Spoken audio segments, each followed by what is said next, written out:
होते हैं इनएंशियोमर का सीधा सीधा मतलब होता है कि दोनों एक दूसरे की मिरर इमेज प्ले करते हैं, यानी कि ऐसे दो stereo isomer which are mirror imaging each other, they are known as इनएंशियोमर।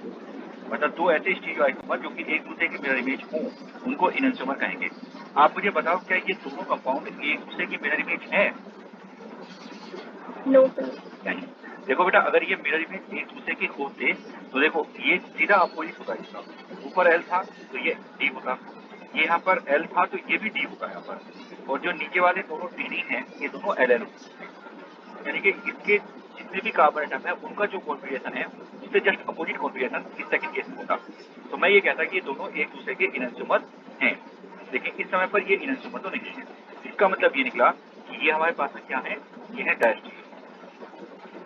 इस केस में ये डायस्टीरियोमर है क्योंकि ये दोनों एक दूसरे की मिरर इमेज नहीं है। एक बात मैंने आपको बताई, ये बहुत ज्यादा है। लेकिन अब मैं आपको यहाँ पर एक और छोटी सी बात बताऊंगा। देखो बेटा, ऐसे दो कार्बोहाइड्रेट मेरे पास था, ऐसे दो कार्बोहाइड्रेट जो एक दूसरे के डायस्टीरियोमर हो, लेकिन केवल और केवल एक ही कार्बन एटम पर डिफरेंस, यानी कि जो डिफरेंस है वो केवल एक कार्बन का होना चाहिए, वो नहीं। आप यहाँ पर देखेंगे ये वाला टी है तो ये वाला भी टी है, इधर ये वाला मेरे पास में टी है, इधर वाला भी ये टी है, ये वाला मेरे पास में एल है तो ये भी मेरे पास में यहाँ पर एल है, ठीक। लेकिन अगर हम यहाँ पर ऊपर वाले को देखें, देखो ये मेरे पास में क्या है, ये टी है और ये मेरे पास में यहाँ पर एल है, तो केवल किसी ही कार्बन एटम पर डिफरेंस है, इसके अलावा कहीं नहीं। तो दो ऐसे डायस्टीरियोमर जिनमें केवल किसी एक कार्बन पर डिफरेंस होता है, तो ऐसे डायस्टीरियोमर जिसमें केवल एक ही कार्बन एटम पर डिफरेंस होता है उसको हम लोग कहते हैं बेटा एपीमर। उनको नाम दिया गया है एपीमर। तो मैं उम्मीद करता हूँ कि आपको एपीमर की जो डेफिनेशन है वो क्लियर है। एपीमर की डेफिनेशन क्लियर हुई होगी। वो क्या है, यहाँ पर मैंने एक नई टर्म आप लोगों को समझाई है और वो है मेरे पास में एपीमर, ठीक। अब मैं एक बार यहाँ पर लिख देता हूँ ताकि आप लोगों को दिक्कत नहीं आए। एपीमर का मतलब होगा diastereomer, diastereomer which are different, which are different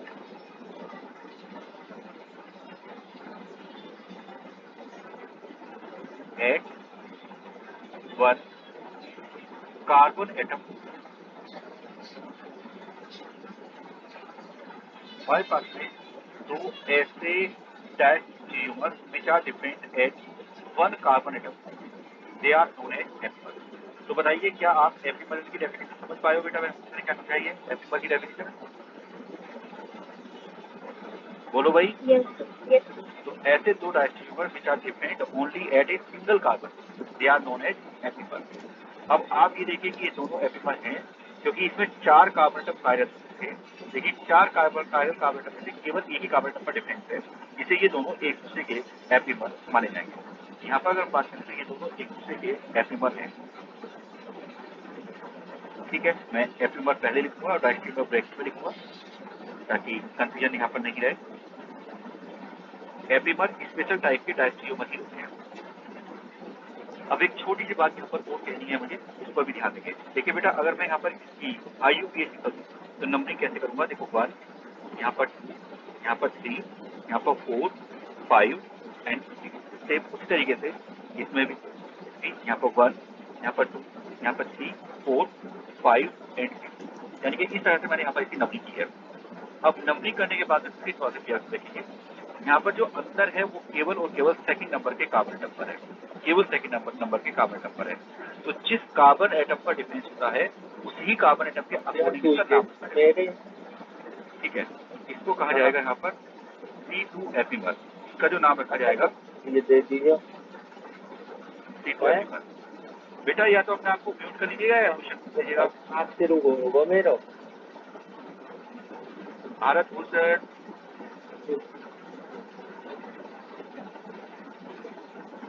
ठीक है। तो देखिए बेटा, इसमें आपको करना ये होता है कि जिस कार्बन एटम पर डिफरेंस होता है उसी के अकॉर्डिंग आप नाम रख सकते हैं। Now it is clear to all the students, समझ में आ गया बेटा सभी को? Yes sir. ठीक है, तो चलिए यहाँ पर इसके अकॉर्डिंग आप लोग चलें। अब मैं यहाँ पर थोड़ा सा और आगे बढ़ूंगा यहाँ पर, और अब हम यहाँ पर बात करेंगे एक और नई कहानी की। मैं जिस कहानी की यहाँ पर बात कर रहा हूँ उसे कहते हैं साइक्लिक स्ट्रक्चर। देखिए, साइक्लिक स्ट्रक्चर के लिए एक बार बस थोड़ा सा हमें याद करना होगा हेमी एसिटल और एसिटल फॉर्मेशन। ठीक, तो एक बार मैं यहाँ पर हेमी एसिटल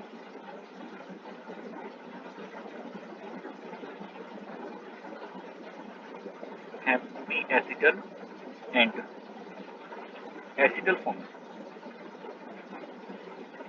वैसे ये आप लोग जानते हैं, लेकिन फिर भी एक छोटा सा मैं इंट्रोडक्शन यहाँ पर दे दूंगा तो ताकि कहानी हमारी आगे चली जाए। देखिए, इससे होता क्या है कि जैसे सपोजेट आपके पास में यहाँ पर R, उसके बाद में यहाँ पर C, यहाँ पर डबल बॉन्ड O और यहाँ पर H है। तो होगा क्या कि आप इसकी रिएक्शन ROH के साथ में कराएंगे। इसकी रिएक्शन बेटा ROH के साथ में अगर आप कराते हैं, इस केस में पहले जो कंपाउंड बनता है वो बनता है R, उसके बाद में C, और यहाँ पर हमारे पास में आ जाएगा OR, एक साइड में आ जाएगा OR, एक साइड में रहेगा OH और एक साइड में यहाँ पर रहेगा H। अगर इस तरह का कंपाउंड यहाँ पर बना है, इसका नाम रखेंगे हम हेमी एसिटल। Hemy acetal. देखो, किसी को कोई दिक्कत हो, उसको ये ना समझ में आया हो कि हेमी एसिटल का सर्च क्या होती है, तो इसकी सर्च ये होती है कि एक साइड में आएगा OR, इधर आएगा R, एक साइड में आएगा OR, एक साइड में R आएगा, एक साइड में H आएगा और एक साइड में OH आएगा। अगर ये कंडीशन बनती है तो इसको कहते हैं हेमी एसिटल। उसके बाद में देखिए, जो हमारे पास ROH है, इस ROH के एक और मॉलिक्यूल को हम इसमें अगर ऐड कर दें और यहाँ से ये जो OH ग्रुप है ये H2 के फॉर्म में सेपरेट आउट हो जाए, उसके बाद में यहाँ पर बन जाएगा बेटा R, यहाँ पर C, यहाँ पर हमारे पास OR हो जाएगा, यहाँ पर भी OR हो जाएगा और यहाँ पर H होगा। इस कंपाउंड का नाम रखा जाएगा एसिटल। बताओ भाई, ये बात सबको क्लियर हो गई? किसी को कोई दिक्कत? तो अगर मैं बोलता हूँ OR, OR, R और H, तो इसका मतलब ये एसिटल है। बताओ भाई, ध्यान आया बेटा? Yes sir. चलिए, बिल्कुल सेम उसी तरीके से मैं केवल स्ट्रक्चर बना रहा हूँ। यहाँ पर मान लीजिए मैं लिखता हूँ बेटा यहाँ पर R, यहाँ पर C, आप मुझे बताना जरा कि इसको क्या नाम देना है। मान लीजिए यहाँ पर मेरे पास में है OH और यहाँ पर R, तो क्या आप मुझे बता सकते हैं कि इस कंपाउंड को किस कैटेगरी में रखूँ, क्या नाम दूँ?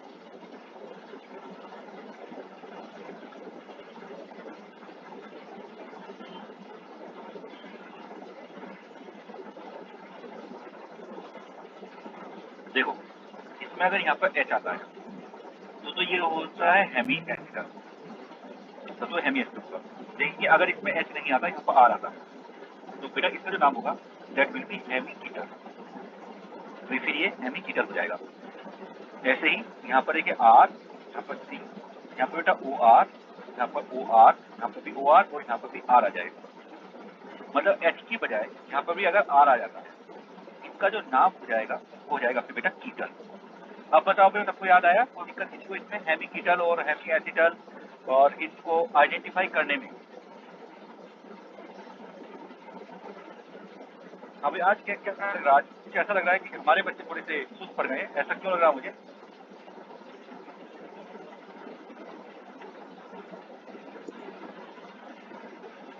अभी मेरी आवाज आ रही है बेटा या नहीं?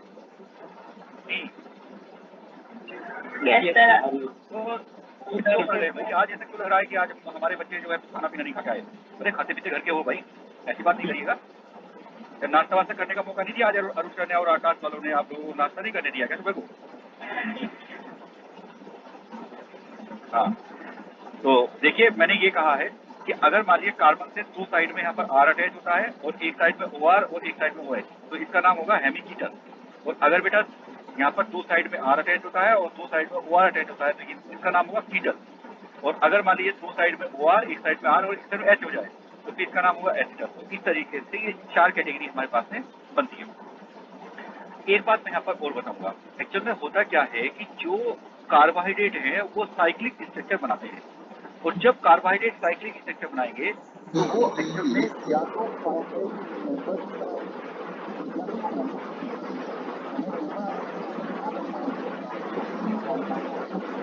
याद रखेंगे और उन्हीं के अकॉर्डिंग हमने यहाँ पर इनको नामित किया है।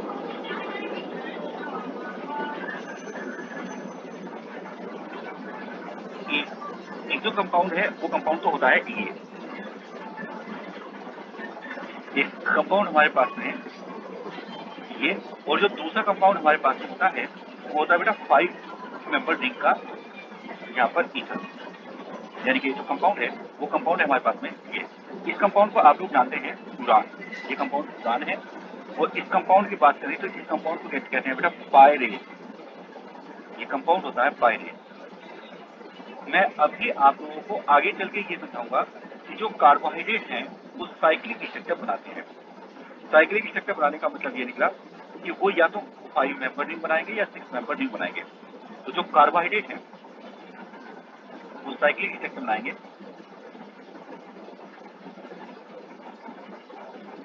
जो कार्बोहाइड्रेट हैं वो साइक्लिक स्ट्रक्चर बनाएंगे। अब आपको ये देखना है कि जो साइक्लिक स्ट्रक्चर बनेगी उसमें कितने कार्बन एटम रिंग के अंदर प्रेजेंट है।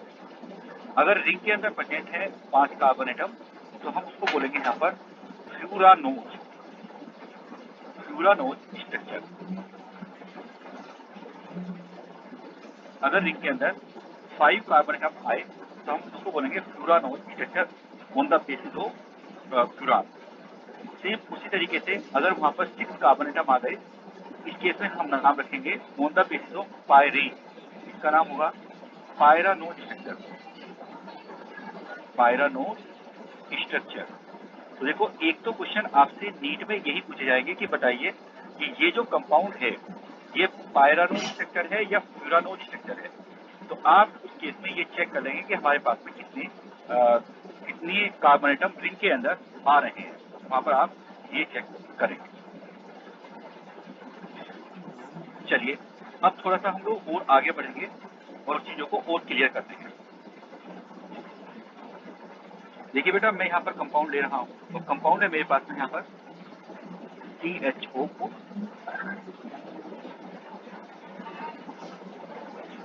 और इस केस में यहाँ पर OH, यहाँ पर H, मुझे यहाँ पर एक्चुअल में टी ग्लूकोज बनाना है।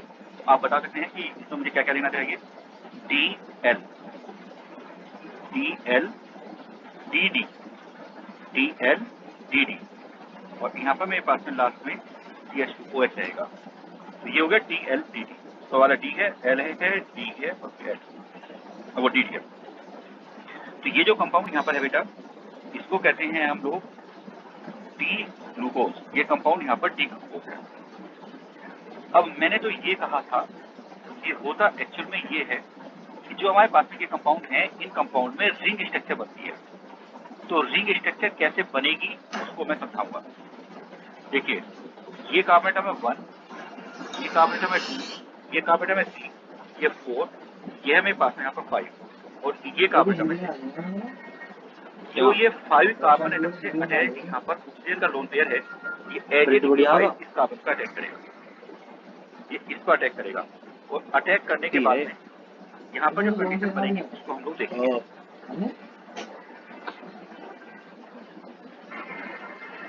अटैक करने के बाद यहाँ पर जो कंडीशन बनेगी उसको हम देखेंगे। बस याद रखिए ये बात अगर आपने समझ ली तो आपने बहुत बड़ा काम कर लिया। इसको थोड़ा सा केयरफुली समझिए। देखिए बेटा ये जो कार्बोनेटम है 1 नंबर का कार्बोनेटम, यहाँ पर जो 1 नंबर का कार्बोनेटम है ये भी अब कायरल हो जाएगा। ये 1 नंबर का कार्बोनेटम है यहाँ पर। इसके बाद में यहाँ पर 2 है, यहाँ पर मेरे पास में 3 है, यहाँ पर मेरे पास में 4 है, यहाँ पर मेरे पास में ये 5 है और लास्ट में यहाँ पर मेरे पास में है CH2OH विच इज 6। ये मेरे पास में यहाँ पर 1 है। तो 1 नंबर का जो कार्बोनेटम है उसमें एक तो OH ग्रुप बनेगा, उसमें देखो एक तो बनेगा यहाँ पर OH, ये इलेक्ट्रॉन पे इधर चला जाएगा, ये O जाकर के इससे अटैच हो जाएगा, तो एक तो बन जाएगा यहाँ पर OH ग्रुप और एक इससे अटैच है मेरे पास में हाइड्रोजन। तो मान लीजिए जो OH है वो तो मैंने कर दिया राइट और जो H है वो मैंने कर दिया लेफ्ट 1 नंबर के कार्बोनेटम पर। 2 नंबर के कार्बोनेटम पर OH राइट है और H लेफ्ट है।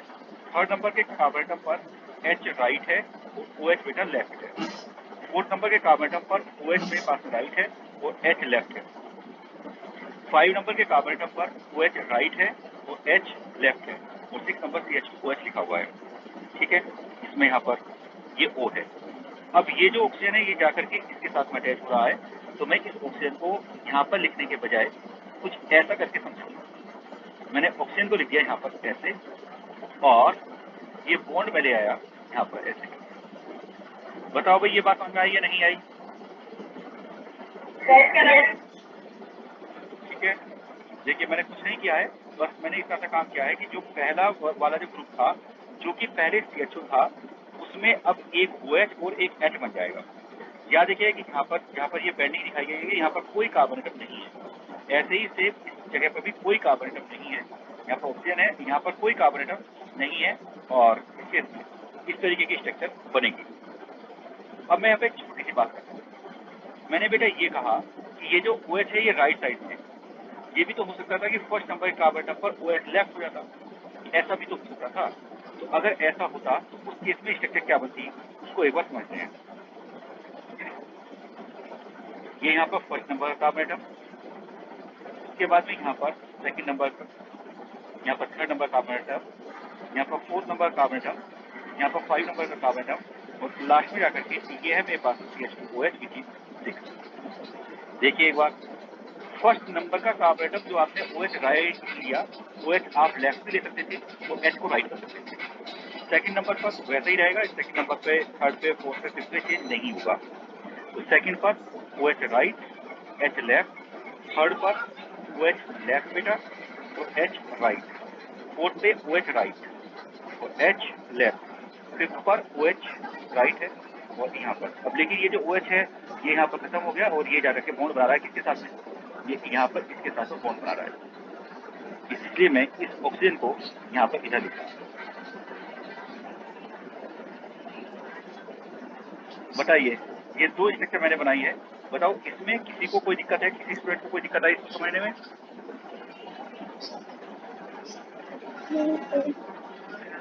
ठीक है, देखिए बेटा अब फिर मेरी बात, देखिए ये वाला जो पहला कार्बोनेटम है ये पहले कायरल नहीं था, ये CH2 था, ये कायरल नहीं था, बट इसमें देखोगे तो ये कायरल हो चुका है क्योंकि तो इससे अटैच एक तो मेरे पास में यहाँ पर है OH, एक H, एक इधर का ग्रुप है और एक इधर का ग्रुप है, तो मतलब इससे डिफरेंट कंपोनेंट है, मतलब ये भी अब कायरल हो गया है। सेम उसी तरीके से यहाँ पर मैं इसको यहाँ पर कायरल करूँगा। इस साइक्लिक स्ट्रक्चर में यहाँ पर ये रिंग बनी है, इस साइक्लिक स्ट्रक्चर में ये वाला जो कार्बोनेटम है ये पहले कायरल नहीं था, ये नया कायरल डेवलप हुआ। अब अगर आप मॉलिक्यूल में देखेंगे तो जो पहले यहाँ पर कायरल थे वो ये पहला कायरल था, कोई बात नहीं, ये वाला कायरल था, ये वाला भी हमारे पास थर्ड नंबर कायरल था, फोर्थ कायरल था, फिफ्थ कायरल था। अभी भी हमारे पास में 2, 3, 4 एंड 5 ये अभी भी कायरल थे, ये पहले भी कायरल थे और ये अभी भी मेरे पास यहाँ पर कायरल की फॉर्म में है। अब आप मुझे बस इतना बताइए ये जो साइक्लिक स्ट्रक्चर बनी, इस साइक्लिक स्ट्रक्चर में नंबर ऑफ कायरल कार्बोनेटम कितने हैं?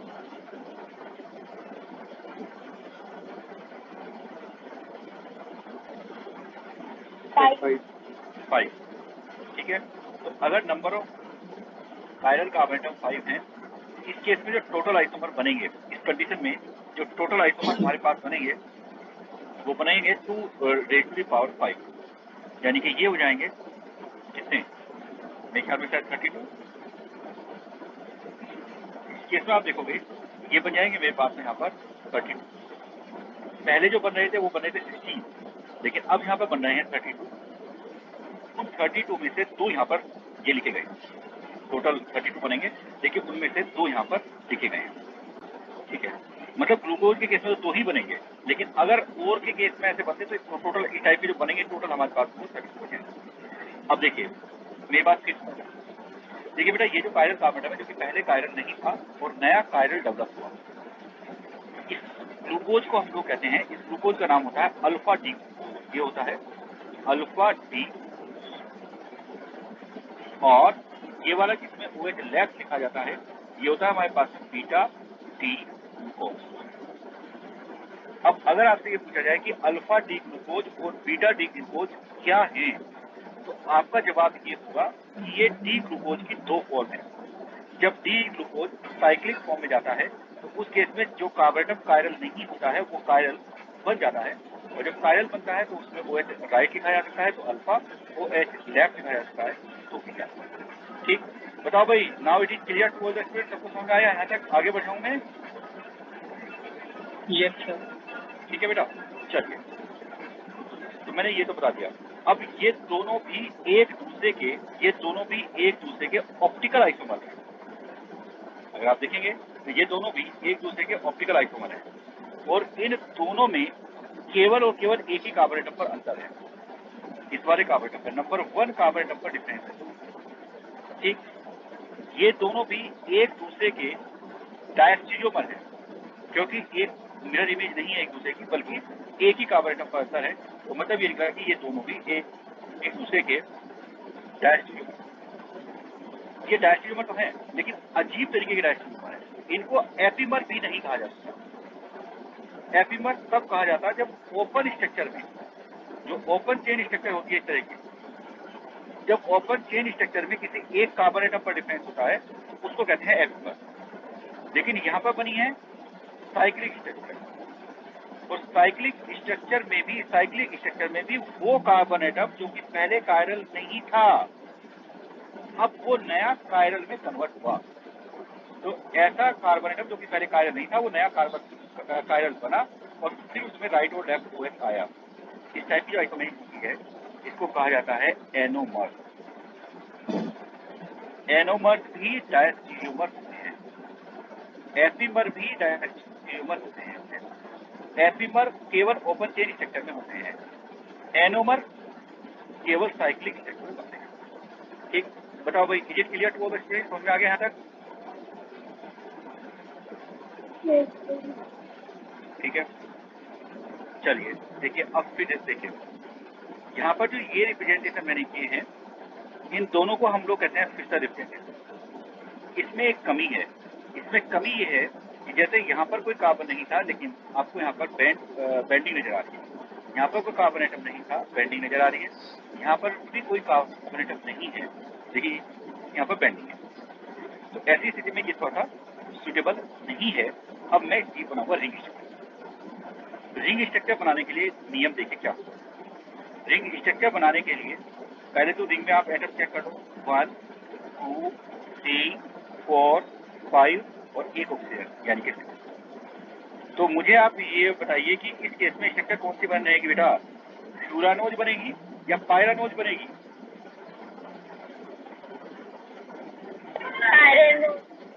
पायरानोज बनेगी। अगर 6 मेंबर रिंग बनेगी तो पायरानोज स्ट्रक्चर बनेगी, और अगर 5 मेंबर रिंग बनेगी तो फ्यूरानोज बनेगी, पायरानोज स्ट्रक्चर बनेगी। नियम ये होगा 6 मेंबर रिंग में, यहाँ पर आप 6 मेंबर रिंग बनाएंगे इस तरह से करके। ये आपने यहाँ पर 6 मेंबर रिंग बनाएंगे इस तरह से करके, आप 6 मेंबर रिंग बनाएंगे।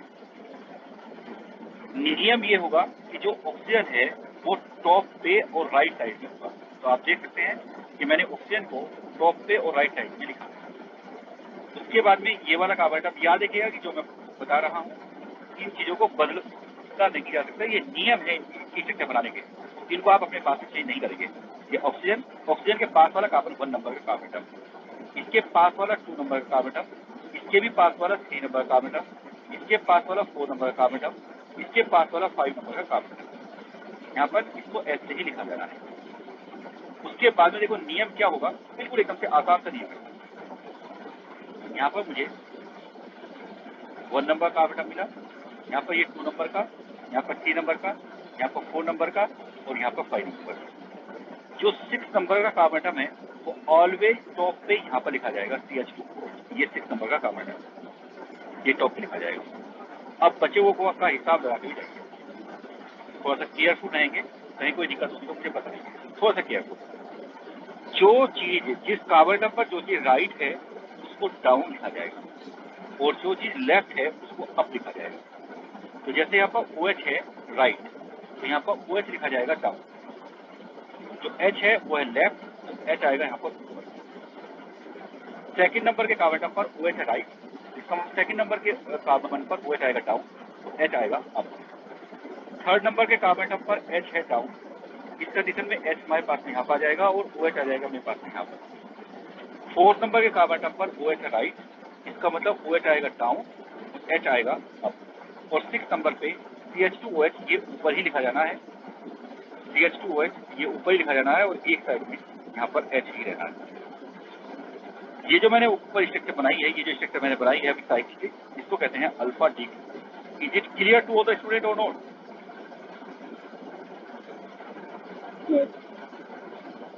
Yes sir. ठीक है, तो ये तो हो गई अल्फा डी ग्लूकोज। अब एक बात आते हैं कि बीटा डी ग्लूकोज की स्ट्रक्चर कैसे बनेगी। इसी बात को ध्यान में रख करके जो मैंने अभी समझाया है इसको ध्यान में रख करके अब मैं एक बार बीटा डी ग्लूकोज की स्ट्रक्चर बना रहा हूं।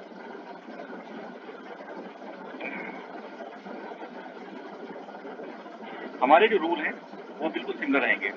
CH2OH यहीं पर ही लिखा जाना है और H यहाँ पर लिखा जाना है। यहाँ पर 1 नंबर, यहाँ पर 2 नंबर का कार्बन एटम, यहाँ पर 3 नंबर का, यहाँ पर मेरे पास 4 नंबर का, यहाँ पर 5 नंबर का, यहाँ पर 6। अब एक बार इनका जो रिप्रेजेंटेशन है वो हम कर देते हैं। देखिए भाई, 1 नंबर के कार्बन एटम पर H है राइट, H जाएगा डाउन, OH है लेफ्ट, OH जाएगा अप। उसके बाद में सेकंड नंबर पर OH है राइट, OH जाएगा डाउन और H जाएगा अप। थर्ड नंबर के कार्बन एटम पर H है राइट, तो H जाएगा डाउन और OH जाएगा अप। फोर्थ नंबर पर OH है राइट, तो OH जाएगा डाउन और H जाएगा अप। तो ये जो स्ट्रक्चर बनी है ये है बीटा डी ग्लूकोज की।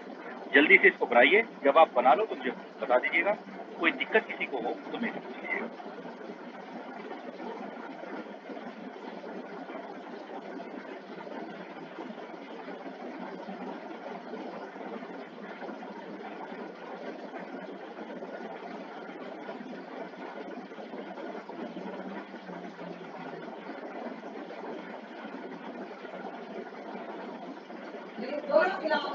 जैसे आप बना लें चल रही है। सभी ने बना लिया।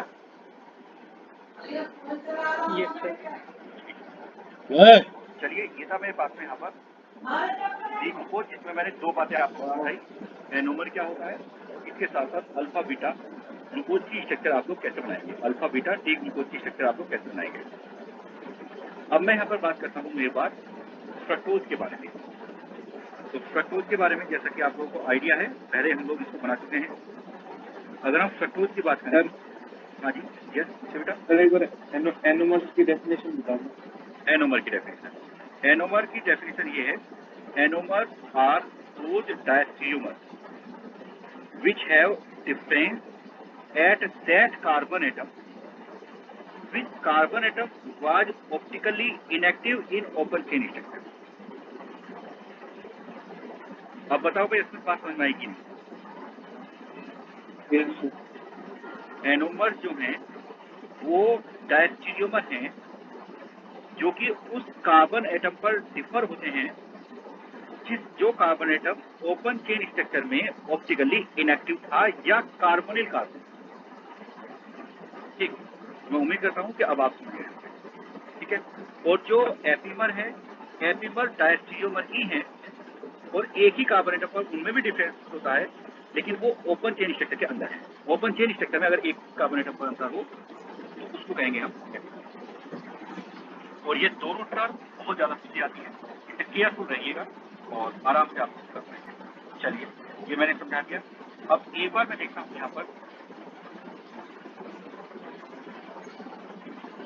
फ्रक्टोज के बारे में। तो मैंने देखिए आप लोगों को याद रखने का एक तरीका बताया था। मैंने ये कहा था कि जो ग्लूकोज है वो होता है TLDD। तो TLDD का ऊपर का टी हटा दीजिएगा, LDD कर दीजिएगा। यहाँ पर SDD, यहाँ पर मैं OH कर दूंगा, यहाँ पर OH और यहाँ पर H। यहाँ पर OH हो जाएगा, यहाँ पर H हो जाएगा और यहाँ पर H हो जाएगा।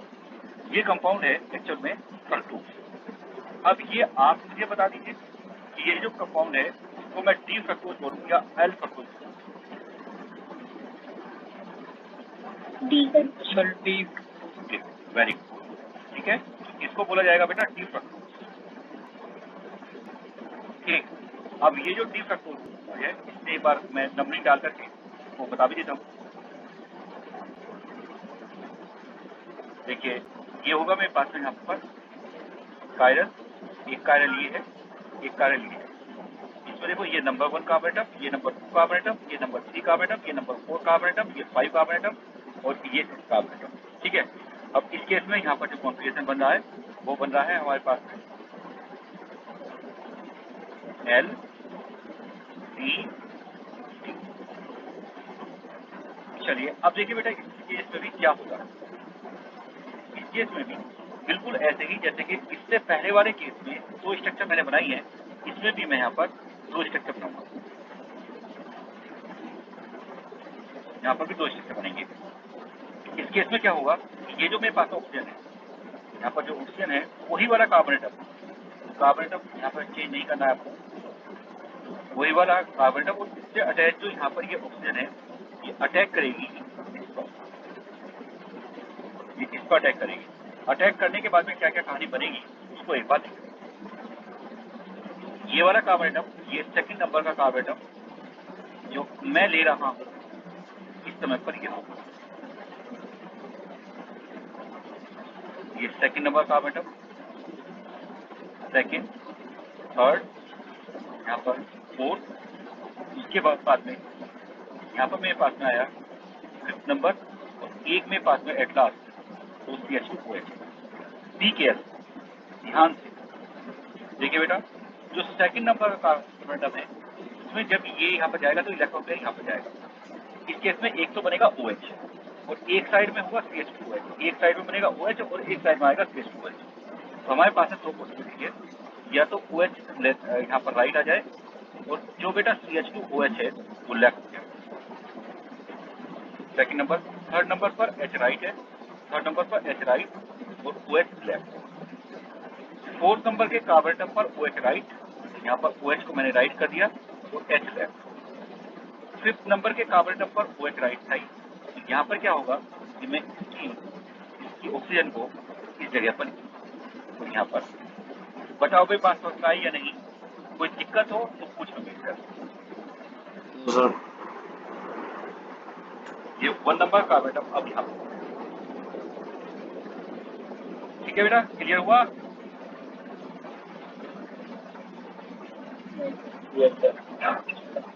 गुड। अब एक और स्ट्रक्चर यहाँ पर बनाते हैं और एक स्ट्रक्चर में ये जो CH2OH मैंने लेफ्ट लिखा है और OH राइट लिखा है इसको आपस में उलट दूंगा मैं, और कुछ नहीं करूँगा। तो अगर मैं यहाँ पर बात करता हूँ एक और स्ट्रक्चर के बनाने में,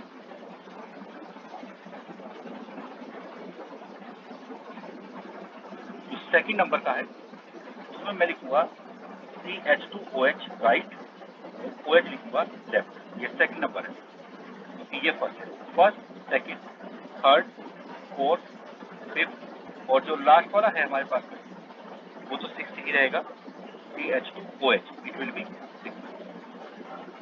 अब देखिए बेटा इस केस में क्या होगा, ये बॉन्ड यहाँ से आया और जो 6 नंबर का ऑक्सीजन है तो यहाँ पर आकर के बॉन्ड बनाएगा।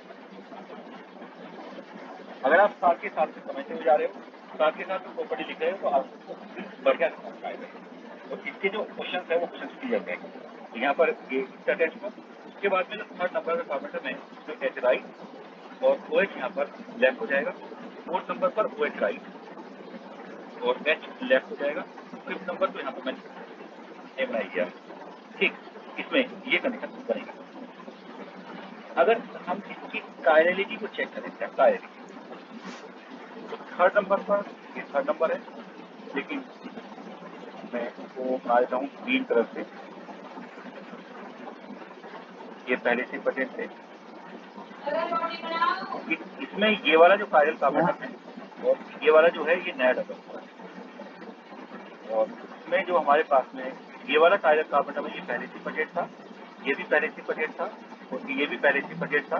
सेम उस तरीके से ये भी पहले था, ये भी पहले था और ये भी पहले था, एक नया बन गया। अब आप मुझे बताओ कि इस पहले वाले फ्रक्टोज का नाम मैं क्या दूं? अब आप बताइए, अब तक जो मैंने पढ़ाया है उसके बेस पर इसका नाम क्या रखूं? ऊपर वाला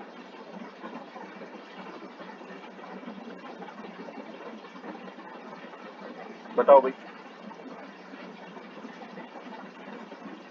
देखो बेटा, OH अगर राइट आता है, ये पहले हमारे पास कार्बोनिक ग्रुप था, CO ग्रुप था, अल्फा वेरी OH अगर राइट आता है इसको कहोगे बेटा अल्फा डी, और ये फ्रक्टोज तो ही है, डी फ्रक्टोज तो ही है, अल्फा नाम है इसका, अल्फा डी फ्रक्टोज। तो इसका नाम रखोगे बेटा, हो जाएगा हमारे पास बीटा डी फ्रक्टोज। ठीक, तो ये अगर आपको आइडिया है कि अल्फा डी फ्रक्टोज और बीटा डी फ्रक्टोज क्या है तो आप आराम से कर लोगे। और ये दोनों alpha D glucose, alpha D fructose और बीटा डी फ्रक्टोज, ये दोनों एक दूसरे के एनोमर कहलाएंगे। याद रखना है, ये दोनों एक दूसरे के एनोमर कहलाएंगे।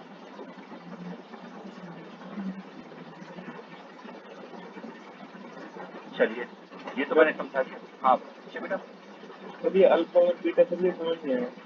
अल्फा उसको कहेंगे जिसमें जो कार्बोनिल ग्रुप था, कार्बोनिल ग्रुप में जो OH है अगर राइट आ गया, देखो सेकंड नंबर का जो कार्बन एटम है वो पहले कार्बोनिल नहीं था ना, और यहाँ पर वो OH में कन्वर्ट हो गया। तो पहले ये यहाँ पर क्या था, ऑप्टिकली एक्टिव नहीं था, अब ऑप्टिकली एक्टिव हो गया। तो अगर OH आता है राइट तो मैं कहूँगा अल्फा, और अगर OH आता है लेफ्ट तो मैं कहूँगा बीटा। बिल्कुल वैसा ही। आप एक बार ध्यान दीजिए कि देखो क्या करा था। ये जो CHO ग्रुप था इसमें एक OH बनेगा और एक साइड में ये H आएगा, एक साइड में OH बनेगा, एक साइड में H आएगा। तो अगर OH राइट तो मैं अल्फा नाम रखूंगा, और अगर OH लेफ्ट तो मैं बीटा नाम रखूंगा। आप समझिए ना, वैसा ही है बिल्कुल, बस ये है कि आपको सीखना है।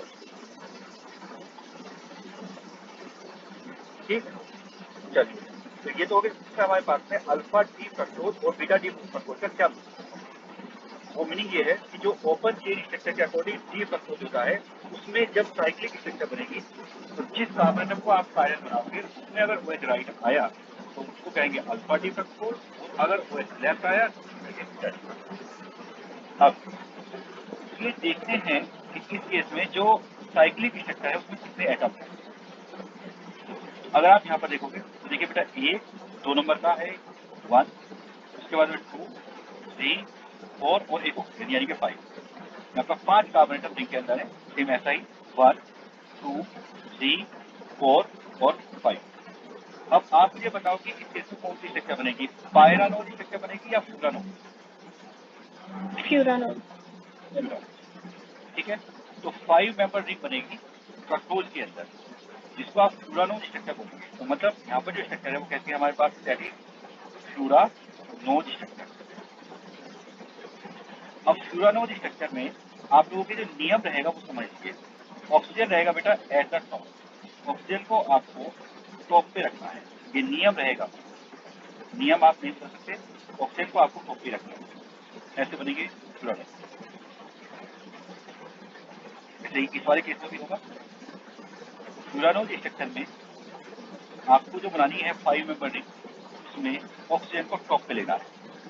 और जब पायरानोल स्ट्रक्चर थी तो ऑक्सीजन को टॉप पे लेना है लेकिन राइट साइड में लेना है, और फ्यूरानोल स्ट्रक्चर में ऑक्सीजन को टॉप पे लेना है, मिडिल में लेना है। अब बचे हुए नियम जैसे इससे पहले वाले केस में वैसे ही रहेंगे। ये वाला जो कार्बन एटम है, ये वाला कार्बन एटम 2 ये 2 होगा, ये मेरे पास 2 होगा, ये आपको 2 होगा, ये यहाँ पर फाइल से अगेन आपको ऊपर आएगा नंबर। चलिए देखते हैं बात ध्यान से। जो सेकंड नंबर का कार्बोरेटर, सेकंड नंबर का यहाँ पर कार्बोरेटर, सेकंड नंबर के कार्बोरेटर OH राइट है डाउन, CH2OH लेफ्ट है अप। उसके बाद इस वाले से अटैच करेंगे, थर्ड वाले से H राइट H डाउन और जो OH है वो अप आ जाएगा। फोर्थ नंबर के कार्बोरेटर OH राइट है OH डाउन और H अप आ जाएगा। फिफ्थ नंबर के कार्बोरेटर CH2OH को मैंने ऊपर लिख ही दिया, CH2OH को मैंने लिख दिया है, केवल एक H बचा ऐसा जाएगा। ये स्ट्रक्चर बनाई है मैंने अल्फा डी जो कुछ पूरा रही। बताओ भाई ये क्लियर और नो बनाया कैसे बनाया है?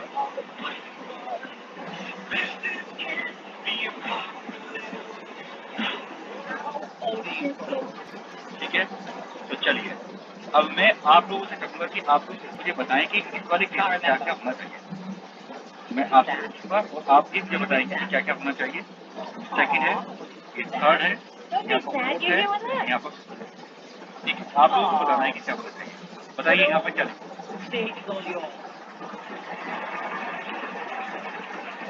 CH2OH down, OH up. यहाँ पर CH2OH डाउन और OH अप।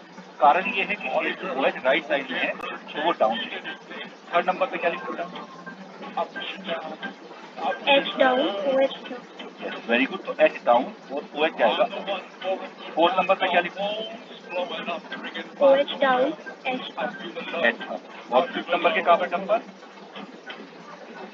CH2OH तो अप ही रहेगा और नीचे H. वेरी गुड, ठीक।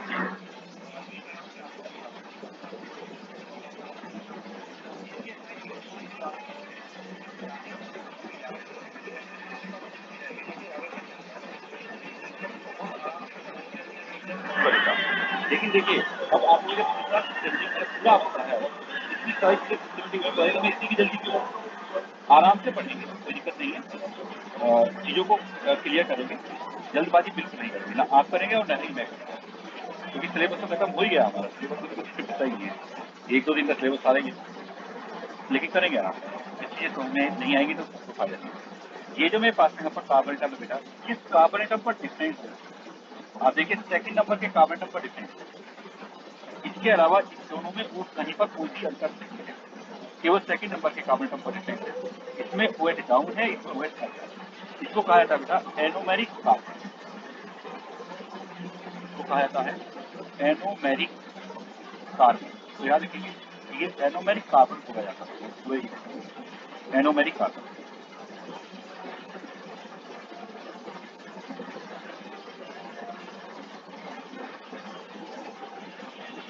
ठीक है, चलिए ये टॉपिक को मैंने यहाँ पर आपको समझा दिया कि इस केस में क्या कहानी है। ये बना लीजिए, तो जैसे ही बन जाए तो मुझे बता दीजिएगा, फिर मैं आपको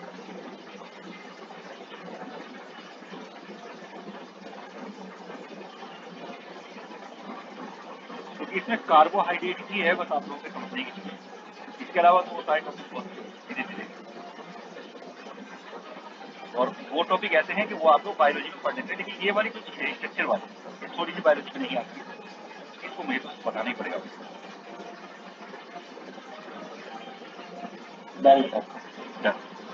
अब देखिए बेटा, मैं एक बार यहाँ पर एक टॉपिक आपको कहूँगा और जो हमारे स्टूडेंट्स हैं उनको याद भी आ जाएगा कि कितने क्वेश्चन कितने पूछे जाते हैं।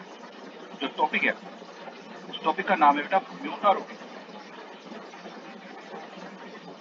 म्यूटा रोटेशन आपको ध्यान आया होगा कि इस टॉपिक से बहुत क्वेश्चन पूछे जाते हैं। म्यूटा रोटेशन, म्यूटा रोटेशन का मीनिंग क्या होता है ये मैं आपको समझा रहा हूँ। मैं यहाँ पर बात करता हूँ डी ग्लूकोज। मेरे पास में यहाँ पर डी ग्लूकोज, अगर आपको ध्यान आया हो तो डी ग्लूकोज वो मैंने यहाँ पर लिखा डी ग्लूकोज, और मैंने डी ग्लूकोज की ओपन चेन स्ट्रक्चर लिखी यहाँ पर, open chain structure, open chain structure. देखो बेटा, ओपन चेन स्ट्रक्चर का सीधा मतलब है, आप समझ लीजिए, ये वाली जो स्ट्रक्चर है ओपन चेन स्ट्रक्चर यहाँ पर है, ये ओपन चेन स्ट्रक्चर है। अब ये जो ओपन चेन स्ट्रक्चर है, इस ओपन चेन स्ट्रक्चर की हेल्प से ये एक्चुअल में करता क्या है, ये beta D glucose, beta D glucose में या फिर अल्फा डी ग्लूकोज में कन्वर्ट होता है।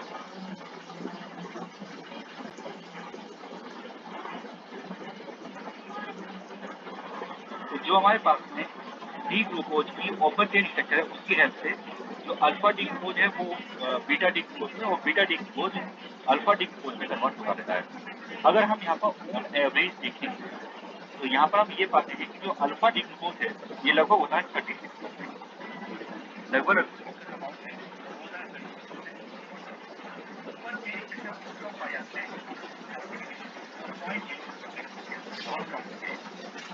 इसका जो अमाउंट है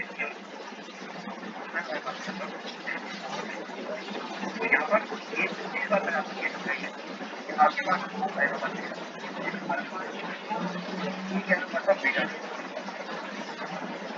इन दो एरोमर में से अगर आप देखिए पूछे जाए तो ये एरोमर अल्फा डी या बीटा डी, जवाब क्या होगा आपका?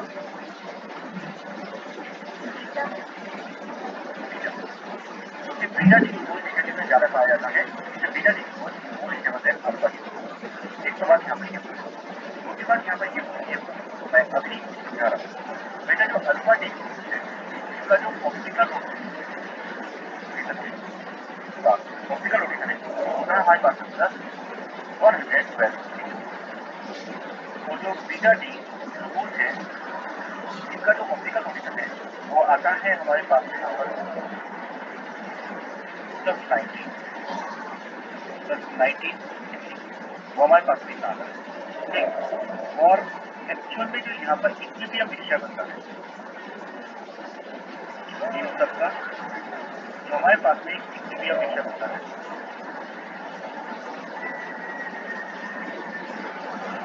इक्विलिब्रियम मिक्सचर, तो मेरी बात समझना, इक्विलिब्रियम मिक्सचर का जो ऑप्टिकल रोटेशन यहाँ पर आता है वो आता है हमारे पास में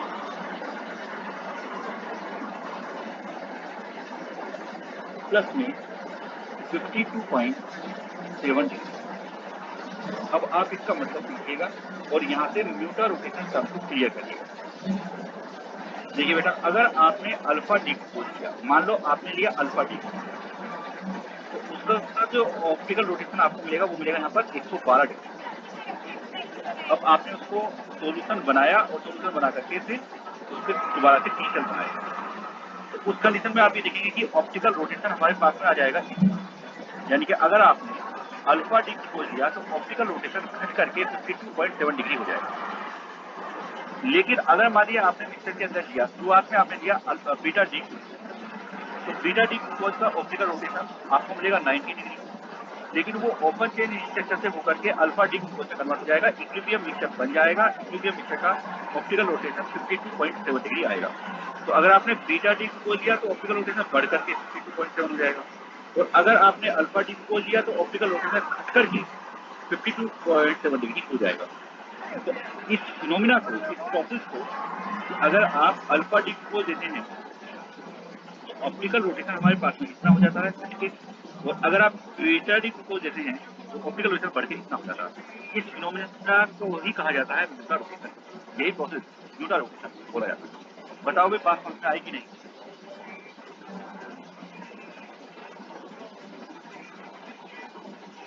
बोलिए भाई, बात क्लियर हुई या नहीं? अल्फा डी ग्लूकोज को लेने पर भी ये डिक्रीज हो जाएगा, यहाँ पर डिक्रीज कर रहा है, और अगर बीटा डी ग्लूकोज लिया तो ये इंक्रीज कर रहा है, और इस इंक्रीजमेंट या इस डिक्रीजमेंट को, इसी फिनोमिना को कहा जाता है म्यूटा रोटेशन।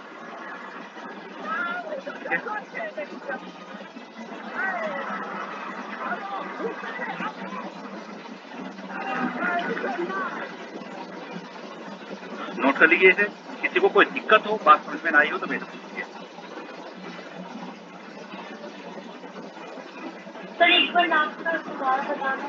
दोबारा से बता देता हूँ। देखिए बेटा, अल्फा डी ग्लूकोज को लेने पर ऑप्टिकल रोटेशन घट करके 52.7 डिग्री हो जाता है एंड बीटा डी ग्लूकोज को लेने पर ऑप्टिकल रोटेशन बढ़ करके 52.7 डिग्री हो जाता है। इस डिक्रीजमेंट या इस इंक्रीजमेंट को म्यूटल रोटेशन कहा जाता है। अब समझ में आया बेटा? Yes sir, okay. ठीक है, इसे नोट कर लो, जैसे ही नोट हो जाए मुझे बता दीजिए। मैं नेक्स्ट टॉपिक आप लोगों को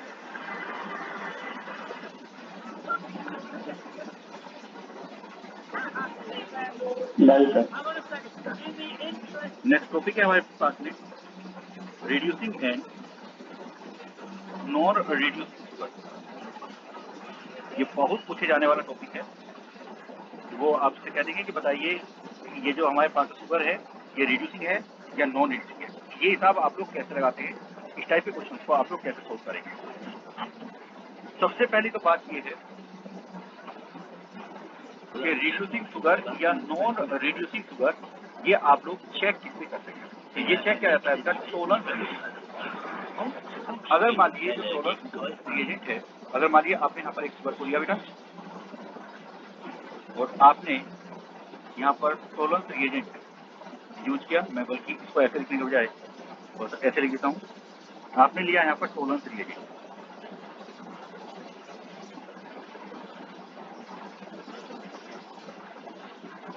और टोलरेंस रिएजेंट को आपने शुगर के अंदर डाला। शुगर के अंदर डालने पर जो टोलरेंस रिएजेंट है वो रिड्यूस हो गया।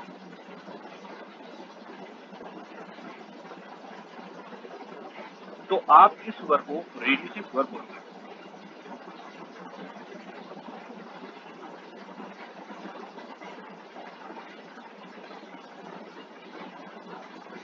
ठीक है, टोलरेंस रिएजेंट की अगर हम बात करें तो टोलरेंस रिएजेंट अमोनियाकल AgNO3 होता है। टोलरेंस रिएजेंट एक्चुअल में अमोनियाकल AgNO3 होता है और इस केस में जो इसका एक्टिव पार्ट है वो होता है Ag+ से यहाँ पर हमारे पास में Ag का प्रेसिपिटेट अगर बन गया तो मैं उसको बोलूंगा कि वो रिड्यूसिंग शुगर है। तो रिड्यूसिंग शुगर और नॉन रिड्यूसिंग शुगर को डिसाइड करने का एक बिल्कुल सीधा सा तरीका है और वो है हमारे पास में टोलरेंस रिएजेंट। बस इसके अलावा और कोई कॉन्सेप्ट नहीं और कुछ नहीं सोचना है। आप देखिए बेटा, कौन कौन से ऐसे सब्सटेंस हैं जो कि टोलरेंस रिएजेंट के साथ में रिएक्शन करते हैं। तो ये टॉपिक मैं आप लोगों को पहले ही बता चुका हूँ, लेकिन मैं फिर से रिपीट कर रहा हूँ। रिड्यूसिंग शुगर कौन कौन सी होंगी। देखिए, रिड्यूसिंग शुगर में एक तो ऐसी शुगर होंगी जिनके अंदर जो है मोनोसेकेराइड, मतलब ऐसे लिखता हूँ ऑल मोनोसेकेराइड,